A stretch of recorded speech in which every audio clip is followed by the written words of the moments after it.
How's it going, YouTube? Welcome to another deck profile on my channel. Today we're going to be going over a real-life deck profile for the new Monarch support that came out in the Emperor of Darkness structure deck. Now, Monarchs are clearly one of the best decks out there right now, very tier 1, and they're clearly ruling the metagame. But what makes my deck different from the other ones out there? Well, today I hope to show you that you don't need to spend a lot of money on cards to have a very competitive and meta deck. Today we're going to be going over a very budget build of Monarchs. You're going to need a little bit more than just the 3 structure decks, but hopefully it's not too much more. This deck didn't cost me more than $40, and it's very, very competitive. So, without further ado, let's get into the deck profile. So the first of our monsters, we have 3 Edea, the Heavenly Squire. Edea is really what you're going to want in your opening hand. Edea allows you to go into your Eidos, which allows you to go into your Mega Monarch, and we'll get into that strategy later. Edea allows you to summon a monster with 800 attack points and 1000 defense points from your deck, and then once you do that, you'll be able to get that monster's effect, which again, the next card we get into will explain that. Edea also allows you to recycle one of your spell and trap cards when sent to the graveyard, so clearly a helpful card.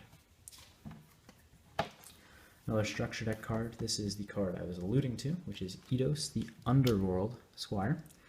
And you're usually going to go into Eidos when you activate your Edea's effect, because Eidos allows you to normal summon again if you're tribute summoning. So you're going to go into Edea, summon your Eidos, summon your Mega Monarch. It's pretty much how Monarchs work. And then Eidos also has an effect in the grave. It allows you to banish him to summon a monster with 800 attack and 1000 defense from your graveyard to the field, thus starting the Edea loop again if you choose to summon Edea. So there's a bit of a loop there that you can exploit, which is why Monarchs have such good recovery in late game. On to our first of the Mega Monarchs, we have Ehther, the Heavenly Monarch. Ehther is not only good because it allows you to send Monarch spell and traps to the grave, 2 of them in fact, but it can also summon a Monarch straight from the deck and then add it to your hand at the end phase. And not only that, but it can summon itself on your opponent's turn just by tributing your monster.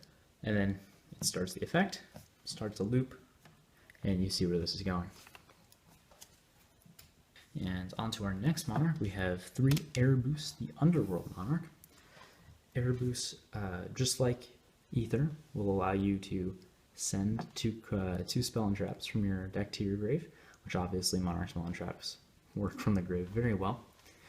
And then you can shuffle one of your opponent's cards from their graveyard, field, or hand into their deck. And that is an amazing effect, especially since Erebus and this deck allows you to summon it over and over and over again. It can get really annoying for your opponent. Especially on your first turn, you can make them go -1 without them having even played a card yet. Erebus can also allow you to discard 1 Monarch spell and trap, and add one of your Monarchs from your grave to your hand, including Erebus or any other Monarch you have. So clearly that helps you recycle, and that's going to be a big factor in allowing you to recover your resources late game. On to 1, Caius the Shadow Monarch.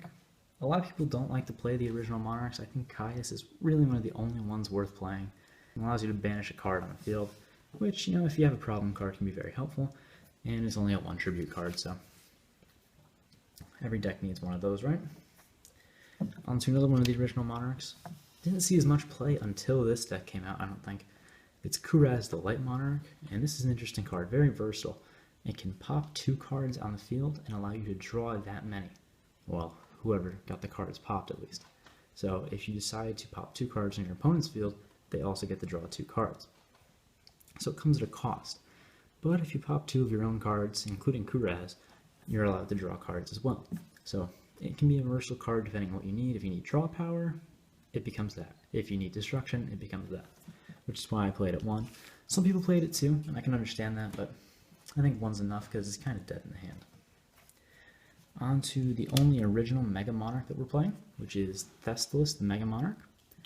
You can play Zabor, you can play Caius. I happen to go with Thestalos in this situation. Thestalos is a bit expensive. At the time of this recording, it's a little bit over $10, and Zabor is the cheapest at about $4. And then of course Caius is around 20 to 25 depending on where you're looking. At the time of this recording at least. Thestalos allows you to look into your opponent's hand and discard one of their cards. The damage effects are kind of mediocre in any case, but looking to your opponent's hand, being able to see what they have can be very, very helpful, which is why I play Thestalos. You can also play Zaborg or Caius if you want to do less budget, but in this case I do choose to play Thestalos. I also tack in one Landrobe, the Rock Vassal.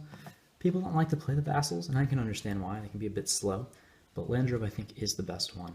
Landrobe can not only special summon itself and become tribute summon fodder, but it can also get rid of a problem card by switching it to face down defense position, and it can help you recycle your Eidos and Edea from the graveyard. So Landrobe is another versatile card in this deck, and I highly recommend you play him.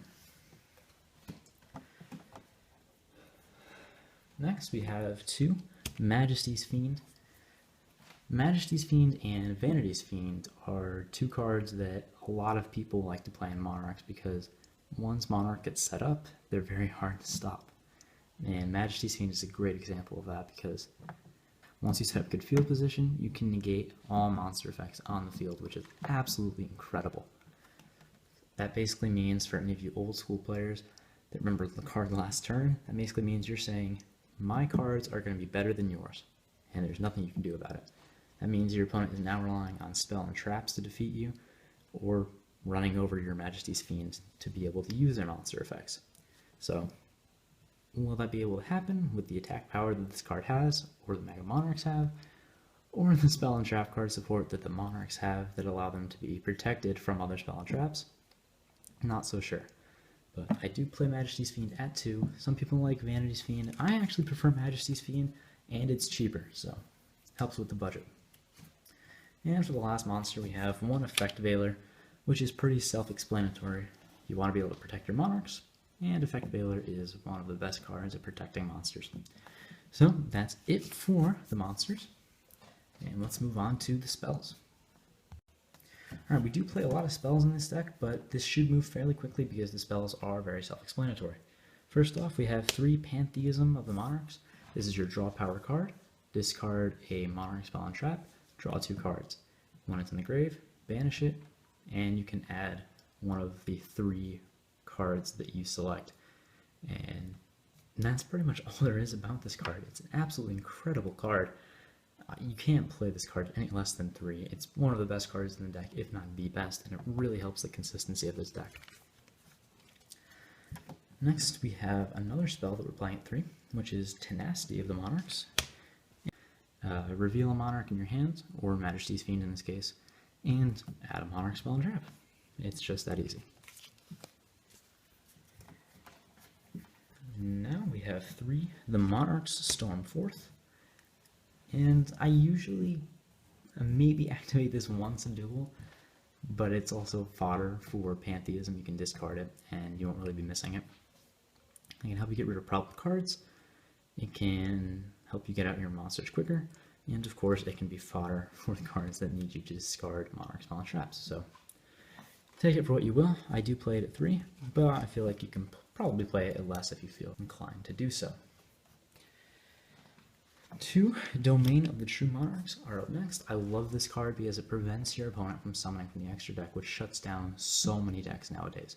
It shuts down the Xyz, Synchro, Fusion, and Pendulum decks. And that's only if you have a Tribute Summon monster on the field, which, you know, it's Monarchs, so you're always going to have a Tribute Summon monster on the field. Plus, it gives you the attack bonus. Plus, it allows you to summon Mega Monarchs more easily. There's no downside to this card at all. 2 is enough though, because if you have a field spell and then you draw into it again, it can be dead. But I think 2 is enough. We only play 1 March of the Monarchs, which is a bit controversial, especially because if you buy 3 of the structure deck, you already have 3 of them. But in this case, I think 1 is okay because you can search for Monarch spell and traps so easily. And March of the Monarchs is an absolutely unreal card. Prevents your tribute summon monster from pretty much everything, especially if you have Majesty's Fiend on the field. It makes your Mega Monarchs basically tanks. So, love March of the Monarchs. It can be extremely helpful late game. Return of the Monarchs. Only play 1, and this is basically just going to help you add to your hand. Once you summon monsters, you're going to add more monsters. Really not much more to say about it. 1 for 1, a lot of ones. 1 for 1 is going to allow you to summon your Edea to the field, or your Eidos, I suppose, if you need it. If you didn't open with your Edea, 1 for 1 is a lifesaver sometimes. And we have Rhoda, pretty self-explanatory. You can add your Edea or Eidos. And last we have Foolish Burial. And you can send your whatever monster you need in the grave. Erebus, maybe? So, Foolish Burial, obviously one of the most versatile cards in the game. And that's it for the spells. And let's get into the last few cards of the deck, the traps. Alright, we only play 5 traps in this deck. Starting with 3, the Prime Monarch. This is a great card for spamming the field very quickly. If it's in the graveyard, you can summon it as a monster with 2400 defense. And it can also be tributed for your Mega Monarchs, and it's not treated as a trap, which is very crucial, which means it can't get MST'd, it can't get Twin Twistered. It has to be treated as a monster, and that can be on your side. Plus, its actual trap effect is not that bad either. It helps you recycle and draw. I absolutely love the Prime Monarch. And our last Monarch card is Escalation of the Monarchs, which helps you summon on your opponent's turn or your turn. The card can really help you turn the tides if you're losing the duel, and it can really swing things in your favor. And the last card in the deck, pretty boring, but it's Solemn Warning. And I don't really think I need to tell anybody here how good Solemn Warning is. That's it for the deck. Obviously, there's no extra deck in Monarchs because most of these cards rely on you having no cards in the extra deck. So that also helps you save on cost for this deck, which is why it's so budget friendly. So that's pretty much all I have. Alright, I want to thank you guys for watching. Let me know what you thought of this budget Monarch deck profile in the comments below. I really hope you liked it. This deck is absolutely incredible, and it's one of the most consistent decks I've ever played with personally. This is I'm going to say this is the most competitive deck I've uploaded so far to this channel. So if you'd like to see me take a more budget approach to these competitive decks, let me know. Maybe I'll try and do more of these things like this. In case you guys didn't see my bulletin that I posted, the Dark Magician deck that I posted before this, I had a lot of duels that I wanted to share with you guys, including an amazing comeback with Dark Paladin, but unfortunately my replays kept corrupting. I'm not sure what it was that DevPro kept doing to it, but I will be switching over to a new program, and hopefully I will have a duel video for you guys coming out very soon with this deck. And that's pretty much the reason the uploads have been slow lately, is I haven't been able to figure out the problem. But once I do figure out the problem, I promise uploads will be more regular. But I want to thank you guys for your constant support. My first video is almost at 2,000 views, which is absolutely incredible. I want to thank you guys so much for that. It really means a lot to me, and that's one of the reasons I've kept going with this. Your constant support has been incredible. So, leave a like, comment, subscribe, and if you didn't like the video, let me know what I can do better to help you enjoy the video next time. But that's that. Thank you again for watching, and I'll see you next time.